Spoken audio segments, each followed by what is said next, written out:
ефірі «Заман». У студії для вас працює Софія Абляєва. 3 лютого, 1072-й день анексії Криму. Сьогодні у випуску. Бойовики не припиняють гатити по українських позиціях в околицях Авдіївки. Українська армія втратила 10-го бійця. Київ у жалобі. На Майдані прощаються з черговим героєм, який загинув на Сході.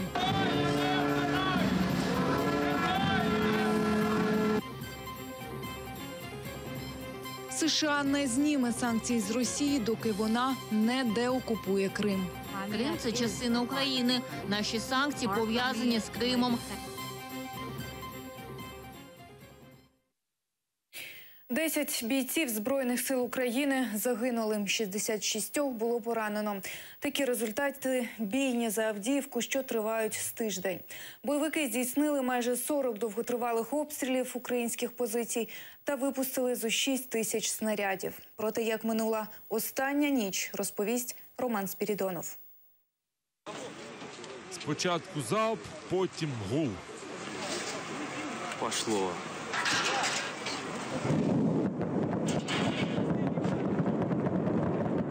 Це нічний запуск боєкомплекту установки «Град» з житлових кварталів Донецька. Те, що ця зйомка зроблена 2 лютого, підтверджує обстановка на відео. Можна побачити наслідки вибуху в мікрорайоні Мотель. Там здетонував склад з боєкомплектом. Снаряди, випущені бойовиками по Авдіївці, лягли прицільно. Наметове містечко, пункт обігріву, стадіон і друга школа. Там в цей момент розвантажували гуманітарну допомогу. Міна розірвалася біля машини рятувальників. Співробітниця прес-служби Вероніка Бахал приїхала на цьому автомобілі. Вона з оператором встигла зайти в будівлю до обстрілу. О 21:10 трапився артобстріл. Внаслідок цього водій загинув, він знаходився у автомобілі. А начальник загону був поранений, він знаходився поряд. Пораненого рятувальника шпиталізували у важкому стані. Пряме попадання в будинок на вулиці Молодіжній зіпсувало газогін і теплотрасу. Уламками скла жінку поранило у власній квартирі. В лікарню поїдемо вже? Ні. Чого ні? Ні. Ну, скальпирована поверхность. Положи ключ. Ще одна жінка загинула від потрапляння снаряда в багатоповерхівку. Разом з нею в квартирі знаходився британський журналіст. Його шпиталізували з пораненням очей. Один під загрозою втрати. Вранці в місто вийшли поліцейські патрулі. В пошуках руйнувань та поранених відкрилась одна школа. Російська сторона знову дала письмові гарантії припинення вогню. Цього разу до 18-ї. І тільки в районі обриву лінії електропередач. Обстріли позицій українських військових не припиняються. Роман Спірідонов, Ганна Домбровська, Авдіївка, Заман, АТР. На Майдані Незалежності попрощалися з лейтенантом 72-ї механізованої бригади, героєм Авдіївки Леонідом Дергачем. Буковинський боєць загинув 1 лютого під час виконання бойового завдання. Він отримав осколкові поранення, несумісні з життям. Перед тим, як піти на війну, академік, саме такий позивний мав Леонід Дергач, викладав у Чернівецькому університеті. Наразі цей сюжет готується до ефіру, а ми продовжуємо. Президент Росії Владимир Путін звинуватив український уряд у загостренні ситуації на Донбасі. Напередодні російський президент на прес-конференції у Будапешті заявив, Київ використовує конфлікт на сході країни, аби заручитися підтримкою президента США Дональда Трампа і отримати додаткове фінансування з-за кордону. Точно. Теперь им нужно наладить отношения с действующей администрацией. И тоже через конфликт это всегда лучше, это всегда удобнее. Легче втянуть действующую администрацию в решение украинских проблем, ну и наладить таким образом какой-то диалог. Санкції США щодо Росії триватимуть до припинення окупації Криму. Про це повідомив новий посол США при ООН Нікі Гейлі. Вона висуваниця Дональда Трампа. В січні на посаду посла при ООН Гейлі затвердив і американський Сенат. Америка продовжує засуджувати і закликає до негайного припинення російської окупації Криму. Крим – це частина України. Наші санкції пов'язані з Кримом, діятимуть до тих пір, поки Росія зберігатиме контроль над українським півостровом. Народ Крыма вполне определенно выразил свою волю на референдуме. 93% населения проголосовало за воссоединение с Россией, от которой Крым был отторгнут несправедливо и незаконно. На сайті Мінфіну США повідомляється, що Америка все ж послабила санкції щодо ФСБ, введені Бараком Обамою наприкінці 2016-го за кібератаки під час американських виборів.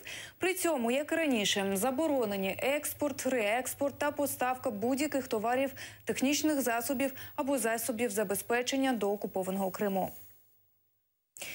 На засіданні Ради безпеки ООН Росію закликали припинити агресію в Україні, виконувати Мінські угоди та більше не постачати бойовикам озброєння. Відповідальність за початок і продовження конфлікту на сході України лежить безпосередньо на Росії і сепаратистах, яких вона підтримує. Минулого тижня прем'єр-міністр Великобританії в Вашингтоні ясно дав зрозуміти, що Сполучене Королівство підтримувати Україну до повного повернення її суверенітету і територіальної цілісності. Хочу посоветовать. Верните Мальвинские острова, верните Гибралтар, верните аннексированную вами часть Кипра, верните архипелаг Чагос в Индийском океане, из которого вы превратили огромную военную базу. Тогда ваша совесть будет, может быть, чуть более чиста. Сюжет про прощання з лейтенантом 72-ї механізованої бригади, героєм Авдіївки Леонідом Дергачем готовий до ефіру.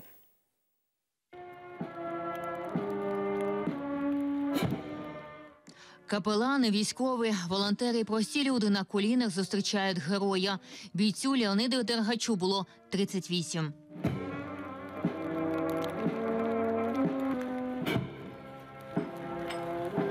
Брати-волонтери Руслан і Володимир розповідають, у щоденний біль через втрати поновився з новою силою. Тому що дійсно болить, втрачаємо найкращих синів. Це дійсно цвіт нації. Їм низький уклін і їхнім родичам. Потрібно вшановувати тих, хто загинув за Україну, за кожного із нас. Це війна Московії проти України. Демобілізований Олександр служив з Леонідом Дергачом у 2015 році. Прийшов звичайним солдатом. За 1,5 роки почав командувати ротою. До нього відправляли бійців, які не могли знайти спільну мову в інших зводах. Разом створювали нові позиції. Це позиція Куба в них була. Ця позиція була створена завдяки Льоні, і вона давала захист від диверсійних груп противника в цілому всій роті і не давала можливість обійти з флангів. Тому я знаю, що Льоня був в самому відповідальному місці, і тому так трапилось. Він не відсиджувався, не ховався за кимсь, а сам приймав рішення і вів за собою людей. Він 79-го року, 38, так? 38 років. Леонид Дергач мав позивний «Академік». До війни викладав на юридичному факультеті Чернівецького університету. Кандидат юридичних наук з початку війни залишив кар'єру і пішов на схід. І він завжди хотів, щоб було по справедливості і по закону, згідно чинного законодавства. Про світле майбутнє України він мріяв. Він мріяв розбудовувати нашу країну. Це справжній наш янгол-охоронець. Скільки можуть бути ці Мінські угоди, коли не війна, ні війни, ні миру, ні захисту держави. Ми тільки терпимо, як нас вбивають. Ільвіна Сідбулаєва, Асан Емінов, Заман.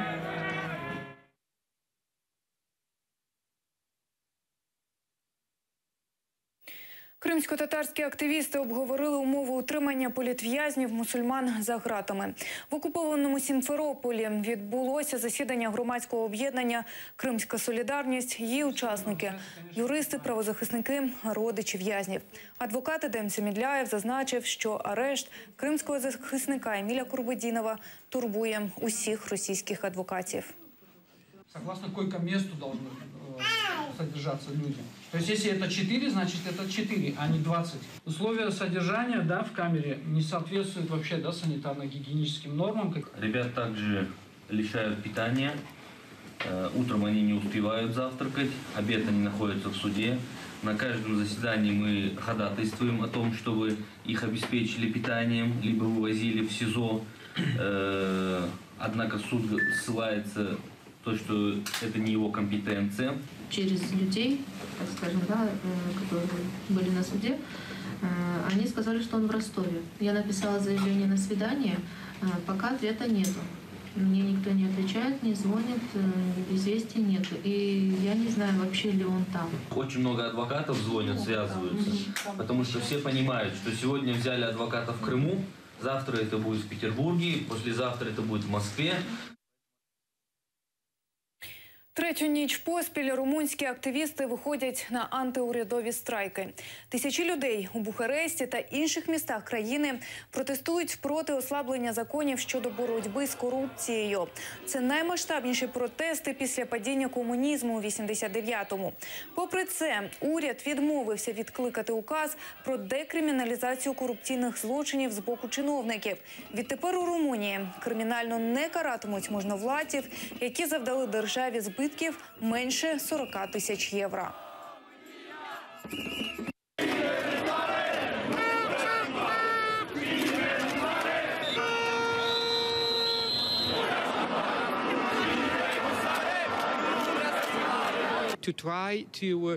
У нас 10 днів на те, щоб повернутися до попереднього стану речей. Якщо уряд відмовиться від свого декрету, він не набере сили і не буде шкоди верховенству права та системі правосуддя. Тому усі закордонні партнери, Єврокомісія і країни-члени, наші партнери по той бік Атлантики зі США, мають задіяти усі важелі тиску, аби уряд відмовився від цих змін до законодавства.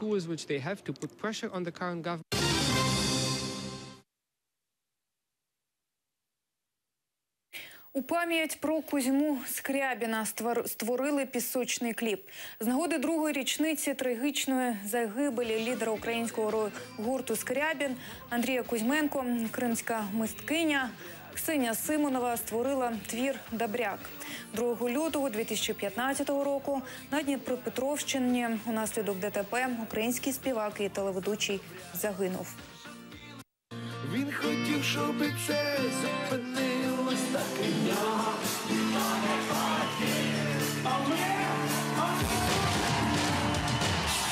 Ти у цьому світі випадковий чувак, ти тікай, добряк, заховайся, добряк, все, що білим людям не поможеш. 8-й турнір з національної боротьби «Куреш» відбудеться 4 лютого у селі Октябрьське Красногвардійського району у Криму. Змагання присвячені пам'яті двічі героя Радянського Союзу льотчику-випробовувача Амедхана Султана. Початок змагань об 11-й годині. Наразі це все. Наступний випуск «Заман» вже за 2 години. Ефір телеканалу АТР продовжує художній фільм «Дарбі». До зустрічі.